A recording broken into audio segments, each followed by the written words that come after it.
Hi friends, I am Mohan from Kishap Academy. So இந்த video பதிவுல நாம என்ன பார்க்க போறோம்னு வந்து பாத்தீங்கன்னா நீதி கட்சியை பத்திய previous year questionல part 2. சரிங்களா? ஆல்ரெடி ஒரு 5 क्वेश्चन பார்த்திருப்பேன். அது வந்து பாத்தீங்கன்னா கொஞ்சம் ஈஸியா போற மாதிரியான क्वेश्चन, நமக்கு தெரியாத சில பாயிண்ட்ஸ் இருக்கிற क्वेश्चन 2025ல கேட்கப்பட்ட தேர்வுகள்ல இருந்து எடுத்துட்டு வந்திருக்கு. சரியா? ஃபர்ஸ்ட் கேள்வி வந்து பாத்தீங்கன்னா நீதி கட்சியை பற்றி பின்வரும் கூற்றுகளில் எது சரியானது என்பதை தேர்ந்தெடுக்கவும். Choose the right answer among type which of the following statement are true about Justice Party.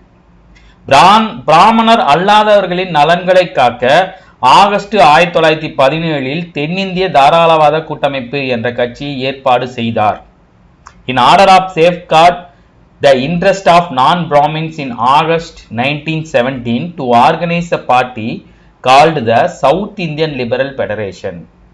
இரண்டாவது கூற்று, தென்னிந்திய தாராளவாத கூட்டமைப்பு நீதி கட்சி என்று அறியப்படுகிறது. South Indian liberal federation popularly known as justice party. அதுக்கப்புறம் வந்து பாத்தீங்கன்னா நீதி கட்சி திராவிட இயக்கத்திற்கு முன்னோடியாக கருதப்படுகிறது. ஸோ இந்த கேள்வி பாருங்களேன், இதுக்கு கவர்மெண்ட் கொடுத்திருக்கிற ஆன்சர் வந்து பாத்தீங்கன்னா ஆப்ஷன் சி 1, 2 சரி. ஆனா அதுலயே எனக்கு சில முரண்கள் இருக்கு. ஆக்சுவலா நீதி கட்சியை 1916 நவம்பர் 20ல விக்டோரியா மஹால்ல வந்து கூடி அங்கேயே ஃபார்ம் பண்ணிடுவாங்க. ஆனா 1916லயே பிரகடனமும் ரிலீஸ் பண்ணிடுவாங்க.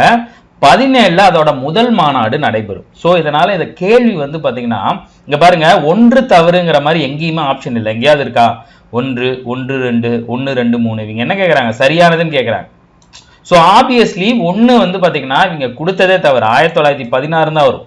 இதுக்கு முன்னாடி நடந்த தேர்வுகள்ல ஒரு கேள்வியில வந்து பாத்தீங்கன்னா நேரடியான கொஸ்டின் எப்ப வந்து தென்னிந்திய நீதி கட்சி எப்ப தொடங்கியிருக்காங்கன்னா 1916, 17, 18 ஆப்ஷன் கொடுத்து 16 ஆன்சர்னு கொடுத்துருக்காங்க. ஸோ இந்த மாதிரி கேள்விகள் வரும்போது நம்ம அது பார்க்கணும். சரியா? 1 இங்க தவறுனே வரல. ஸோ 1 எடுத்துக்கலாம். ஆக்சுவலா அந்த கேள்வியே பாருங்களேன், நலன்களை காக்க ஏற்பாடு செய்தார். யார் ஏற்பாடு செய்தார்? ஏதாவது பேர் போட்டிருக்காங்களா? இல்ல. ஆனா 1917ல என்ன முக்கியமான நிகழ்வுகள் அப்படின்னு வந்து பாத்தீங்கன்னா பத்திரிகைகள் ஆரம்பிச்சிருப்பாங்க, மாநாடுகள், வட்டார மாநாடுகள் கோயம்புத்தூர், திருச்சி, சேலம் அப்படிங்கிற மாதிரி ஒரு 6 இடங்கள்ல நடத்திருப்பாங்க. அதற்கப்புறம் முதல் மாநில மாநாடு அந்த 1917 டிசம்பர் 28, 29ல சென்னையில் நடத்திருப்பாங்க. சரியா? அதற்கப்புறம் தென்னிந்திய தாராளவாத கூட்டமைப்பு நீதி கட்சி என்று இது கரெக்ட் தான். இது கரெக்ட் தான். சரிங்களா?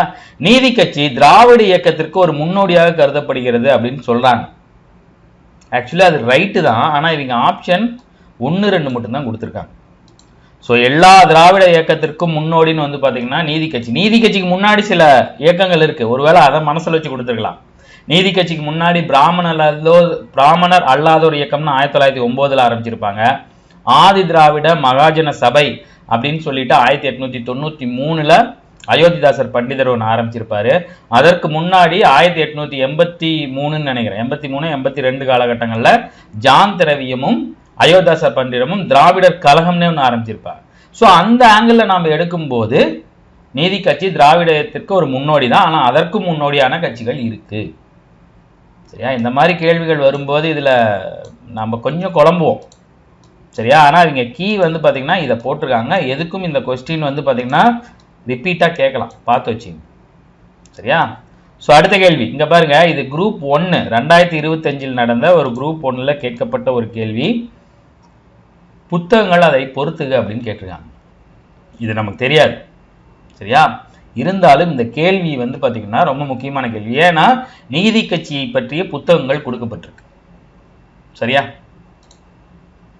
ஸோ ஃபர்ஸ்ட் பாருங்க, ஆசிரியர்கள் அவர்களின் புத்தகங்களோட ஒப்பிடுகன்னு கொடுத்துருக்காங்க. ஆக்சுவலாக அதுக்கு ஆன்சர் வந்து பார்த்தீங்கன்னா 4, 3, 2, 1. சரியா? இதற்கான புத்தகங்கள் ஏதாவது நமக்கு வந்து எதை பற்றி பேசுதுங்கிறதுக்காக நம்ம செக் பண்ணும்போது இதில் நமக்கு நிறைய கிடைக்கல. So Mirror of the Year அப்படிங்கிறது ஏஆர் முதலியார் எழுதியிருப்பார். ஆறுமுக செட்டியார் அப்படிங்கிற மாதிரி ஒருத்தர் எழுதியிருப்பாரு. அவரை பத்தியான சில தகவல்கள் மட்டும் கிடைச்சிது. 1987ல திராவிடர் கழகம் இந்த புத்தகத்தை வந்து பாத்தீங்கன்னா ரிலீஸ் பண்ணிருக்கு. இது அந்த ஆறுமுக செட்டியார் முதலியார் இருக்கார் இல்லையா, ஆற்காடு ராமசாமி முதலியார், ஏஆர் முதலியார்னா ஆற்காடு ராமசாமி முதலியார் ரொம்ப முக்கியமான ஒரு ஆளுமை. சரிங்களா? அதாவது TM நாயர், தியாகராய செட்டி அவர்கள், நடேச முதலியார், அவங்களை ஈக்குவலா இன்னும் சில பேர் இருப்பாங்களே, MC ராஜா, அந்த மாதிரியான ஒரு முக்கியமான ஆள் யாருன்னு வந்து பாத்தீங்கன்னா இந்த ஆற்காடு ராமசாமி முதலியார். அதான் AR முதலியார்னு கொடுத்துருக்காங்க நம்மளுக்கு குழப்பறதுக்கோசரம். ஸோ அவர் எழுதிய the Mirror of the Year அப்படிங்கிற ஒரு புத்தகம். இங்க பாருங்க, இது எதுவுமே ஸ்கூல் புக்ல இருக்காது, அவுட் சோர்ஸ்லயும் கிடைக்கல. இவங்க வேற எங்க இருந்து எடுத்திருக்காங்கன்னு தெரியல. சரிங்களா? அடுத்தது வந்து பாத்தீங்கன்னா History of the Justice Party. ஆக்சுவலா இந்த புத்தகத்தை மட்டும் சில தகவல்கள் நமக்கு கிடைச்சிருக்கு. இது 1920கள்ல இருந்து அந்த சட்டமன்றத்தில் இவர் நிறைய பேசியிருப்பார் இல்லையா, அந்த பேச்சுகளின் தொகுப்பு. அப்புறம் வந்து பாத்தீங்கன்னா ஜஸ்டிஸ்ல வந்து இவர் என்ன பண்ணிருப்பாரு, தலையங்கம் நிறைய எழுதியிருப்பாரு, ஹெட் நியூஸா எழுதியிருப்பார் இல்லையா, அதோட தொகுப்பு தான் வந்து பாத்தீங்கன்னா இந்த மிரர் ஆஃப் தி இயர் அப்படிங்கிற ஒரு புத்தகம். அதெல்லாம் தொகுத்து ரிலீஸ் பண்ணியிருப்பாங்க. இந்த புத்தகத்தை 1987ல திராவிடர் கழகம் ரிலீஸ் பண்ணியிருக்கும். இதை பற்றிய டேட்டா வந்து பார்த்தீங்கன்னா நீதி கட்சியோட அந்த ஸ்பெஷல் டாபிக்ல நான் கொடுத்துருப்பேன், இந்த ஒரு புத்தகம். அடுத்து வந்து பார்த்தீங்கன்னா History of the Justice Party அப்படிங்கிறது வந்து பார்த்தீங்கன்னா முத்துசாமி பிள்ளை அப்படிங்கிறத எழுதியிருக்காரு. இது மட்டும்தான் கிடைக்குது, இந்த தகவல் மட்டும்தான் கிடைக்குது. மேற்கொண்டு இந்த புத்தகத்தில் யாரோட அப்படிங்கிறது தெரியல. அடுத்து சார் தியாகராயிலிருந்து டாக்டர் கலைஞர் வரை அப்படிங்கிறது வந்து பார்த்தீங்கன்னா NS இளங்கோ அப்படிங்கிறது எழுதியிருக்காரு. இது ரீசெண்டாக நடந்த புத்தகம் தான். சரியா? அடுத்து ஜஸ்டிஸ் மூவ்மெண்ட் அப்படிங்கிறது AP பேட்ரோ அப்படிங்கிற ஒருத்தர் எழுதியிருக்காரு. ஸோ AP பேட்ரோ வந்து பாத்தீங்கன்னா நீதி கட்சி தொடங்கின சமயத்துல அவரும் நீதி கட்சியில இருந்த ஒரு முக்கியமான ஒரு ஆள் தான் AP பேட்ரோ. இந்த AP பேட்ரோ வந்து பாத்தீங்கன்னா 1923 எலெக்ஷன் இருக்கு இல்லையா, அதுல ஜெயிச்சிருவாங்க இல்லையா, அந்த ஜெயிச்ச எலெக்ஷன்ல வந்து பாத்தீங்கன்னா தியாகராய செட்டி வந்து பாத்தீங்கன்னா முதலமைச்சர் கேண்டிடேட்டா இருப்பார். அவர் பதவி ஏற்காம அவருக்கு பதிலா பனகலரசரை சொல்லுவார். ஸோ அப்படி இருக்கும்போது AP பேட்ரோ வந்து பாத்தீங்கன்னா அந்த பனகலரசரோட அமைச்சரவையில் இடம்பெற்ற ஒருத்தர். யாருக்கு பதிலான்னு வந்து பாத்தீங்கன்னா கூர்மா வெங்கட் ரெட்டி நாயுடு அவருக்கு பதிலா சட்டமன்ற உறுப்பினரா TN சிவஞானம் அப்படின்னு ஒருத்தர் இடம்பெற்றிருப்பார். அவரோட சேர்ந்து இவரும் சட்டமன்ற உறுப்பினரா பதவியேற்றிருப்பார். பனகலரசரோட அமைச்சரவையில இருந்த முக்கியமான ஒரு ஆள் யாருன்னு வந்து பாத்தீங்கன்னா AP பேட்ரோ. அவர் எழுதிய புத்தகம் தான் வந்து பார்த்தீங்கன்னா ஜஸ்டிஸ் மூமெண்ட். இந்த புத்தகம் வந்து பார்த்தீங்கன்னா நமக்கு கூகுளில் கிடைக்கல. சரியா? அந்த புத்தகத்தோட ஒரு பேசிக்கான தகவல் கூட நம்மளுக்கு கிடைக்கல. ஆனால் இந்த கேள்வியை பார்த்து வச்சுங்க, ரொம்ப முக்கியம். தனித்தனியாக கூட கேட்கலாம். சரியா? இதுக்கான ஆன்சர் C. மறுபடியும் சொல்றேன், the Mirror of the Year அப்படின்னா AR Mudaliar, Arcot Ramasamy Mudaliar. History of the Justice Party அப்படிங்கும்போது முத்துசாமி பிள்ளை. சார் தியாகராயிலிருந்து டாக்டர் கலைஞர் வரை அப்படின்னு வரும்போது NS இளங்கோ. ஜஸ்டிஸ் மூவ்மெண்ட் அப்படிங்கிறது AP பேட்ரோ, பனகலரசர் அமைச்சரவையில் இடம்பெற்றிருந்த ஒரு சட்டமன்ற உறுப்பினர்.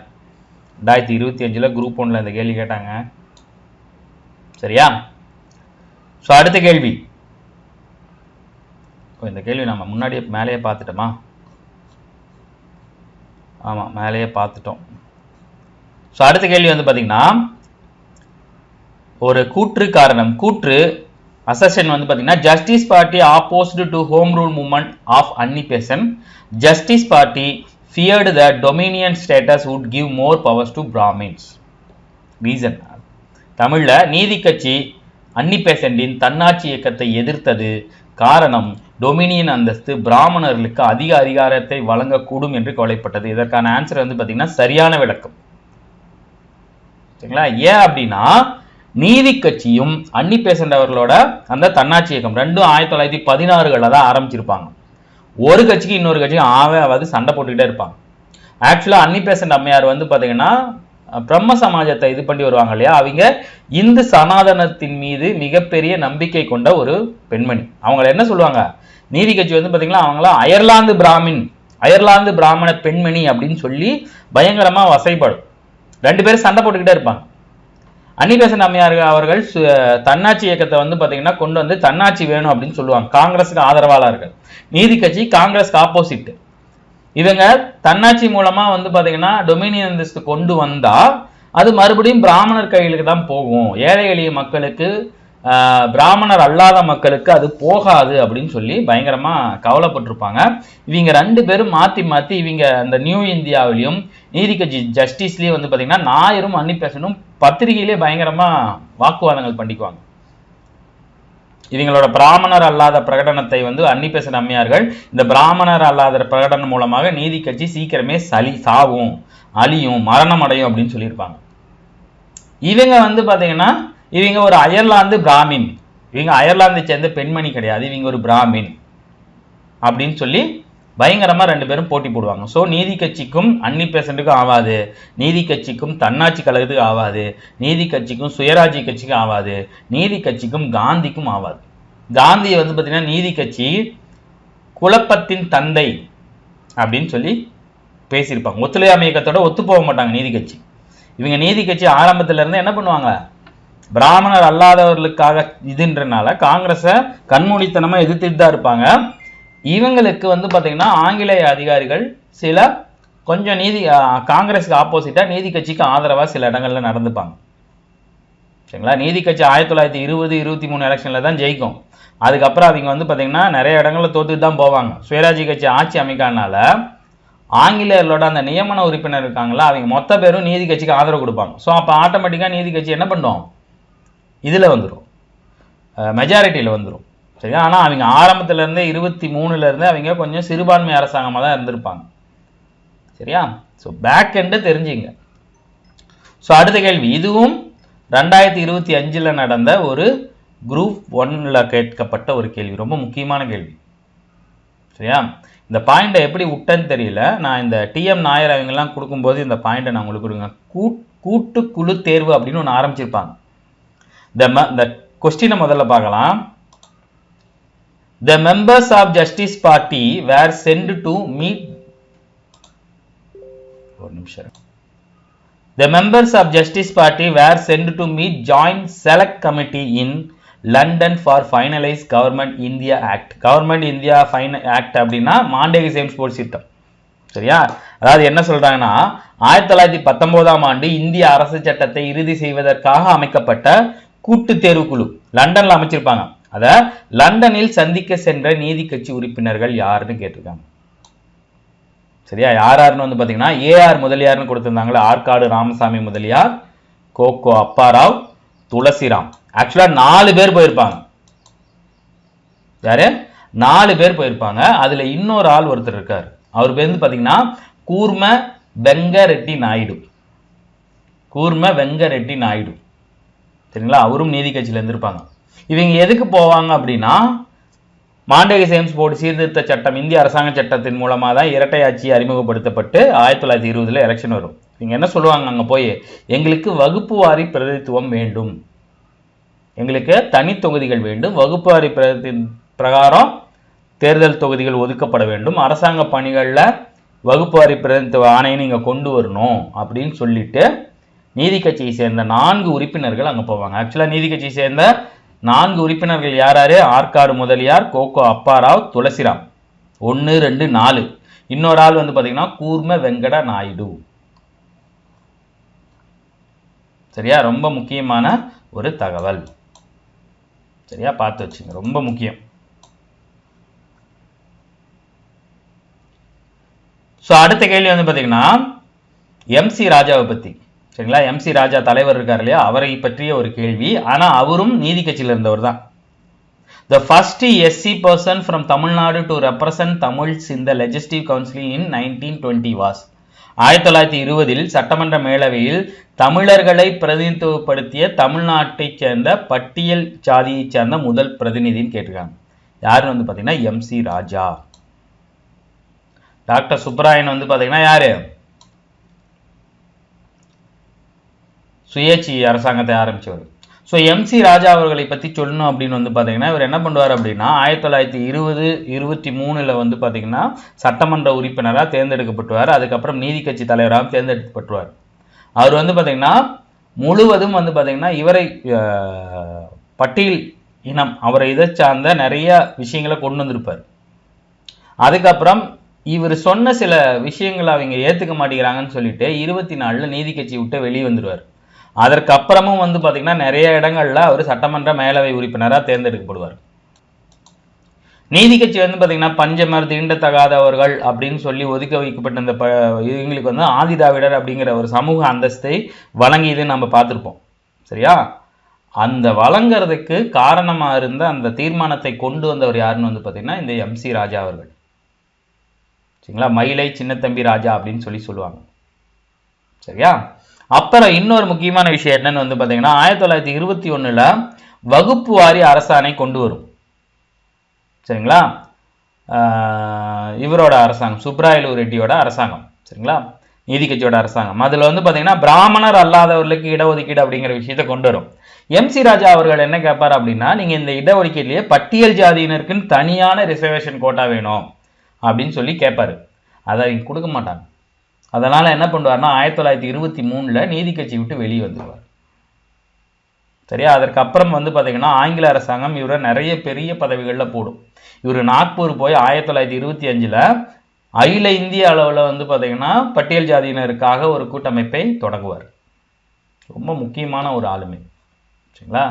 ஸோ இதுலேயே வந்து பார்த்தீங்கன்னா கிட்டத்தட்ட நம்ம 5 கொஸ்டின் பார்த்துருக்கோம். இது வரைக்கும் நீங்கள் நீதி கட்சியில் பார்க்காத சில தகவல்கள் தான் நம்ம வந்து பார்த்தீங்கன்னா பார்த்துருக்கோம். இது எல்லாமே வந்து பார்த்தீங்கன்னா உங்களுக்கு குரூப்பில் நான் சென்ட் பண்ணி விடுறேன்.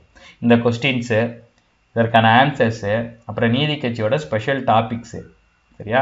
அது எல்லாமே உங்களுக்கு அனுப்பிச்சுடுறேன். இன்னும் ஒரு நாள் 2 நாளில் வந்து பார்த்தீங்கன்னா நீதி கட்சியோட தலைவர்களை பற்றிய ஒரு ஸ்பெஷல் டாபிக் அப்ளை ஆகும். அதில் இந்த கூட்டுக்குழு தேர்வு, இன்னும் சில தகவல்கள்லாம் நான் உங்களுக்கு ஆட் பண்ணி கொடுக்குறேன். சரியா? ஸோ இந்த வீடியோ பதிவு உங்களுக்கு பயனுள்ளதாக இருக்கும்னு நினைக்கிறேன். இதே மாதிரி அடுத்த ஒரு வீடியோ பதிவில் நம்ம சந்திப்போம். தேங்க்யூ.